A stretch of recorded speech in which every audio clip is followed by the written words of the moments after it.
Hello. என்னோட பேர் வந்து வர்கீஸ் ராஜன். என்னோட சொந்த ஊர் வந்து திருநெல்வேலி.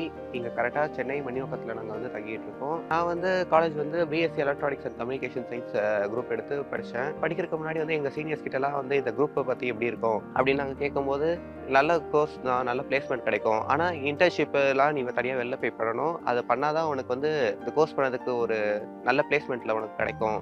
இல்லன்னா கிடைக்காது. அந்த மாதிரிலாம் எங்களோட சீனியர்ஸ் வந்து எங்களுக்கு அட்வைஸ் பண்ணாங்க. காலேஜ்ல என்ன பண்ண போறோம் அப்படின்னு நாங்க யோசிச்சுட்டு இருக்கும்போது, இந்த மாதிரி நான் முதல்வன் ஸ்கீம் வந்து எங்களுக்கு தெரிய வந்தது. நான் முதல்வன் வழியா அவங்க இலவசமா எங்களுக்கு ஆன்லைன்ல தந்தாங்க. நாங்க சாட்டர்டே, சண்டே எங்கேயோ தனியா வெளில போய் அலைஞ்சு பண்ணாம, வீட்ல இருந்து ஆன்லைன்லயே சிறப்பா பண்ணோம். அது வந்து ரெஸ்யூம்லயும் நாங்க ஆட் பண்ணோம். பிளேஸ்மெண்ட்ஸ் வரும்போது இந்த மாதிரி நாங்க நான் முதல்வன்ல இந்த மாதிரி ஒரு கோர்ஸ் பண்ணியிருக்கோம்னு சொல்லும்போது, அவங்க உடனே அது நல்லா பிடிச்சு போச்சு. நானும் என் ஃப்ரெண்ட்ஸ் எல்லாருமே நான் முதல்வன் ஸ்கீம் வழியா இந்த இதில் பிளேஸ்மெண்ட் ஆகணும். இந்த மாதிரி நான் முதல்வனில் வந்து டேட்டா அனலிட்டிக்ஸ் கோர்ஸ் வந்து நான் எடுத்து பண்ணேன். இந்த டேட்டா அனலிட்டிக்ஸில் நாங்கள் வந்து எப்படி ஒரு டேட்டாவை ஹேண்டில் பண்ணணும், இந்த டேட்டானா முதல்ல என்ன, அதை எங்கெங்கெல்லாம் யூஸ் பண்ணுவாங்க, இப்போ இருக்க மாடர்ன் டைம்ஸில் வந்து எந்த மாதிரி டேட்டாஸ்லாம் எப்படி ஈஸியாக நம்ம கேல்குலேட் பண்ணலான்றதெல்லாம் நாங்கள் வந்து டேட்டா அனலிட்டிக்ஸ் கோர்ஸ் மூலமாக கற்றுக்கிட்டோம். வெளியில் காசு கொடுத்து பண்ணுற அளவுக்கு அவங்க ஆன்லைனில் சிம்பிளாக ஃப்ரீயாக ப்ரொவைட் பண்ணியிருந்தாங்க. அது ரொம்ப ஈஸியாக புரிஞ்சுது.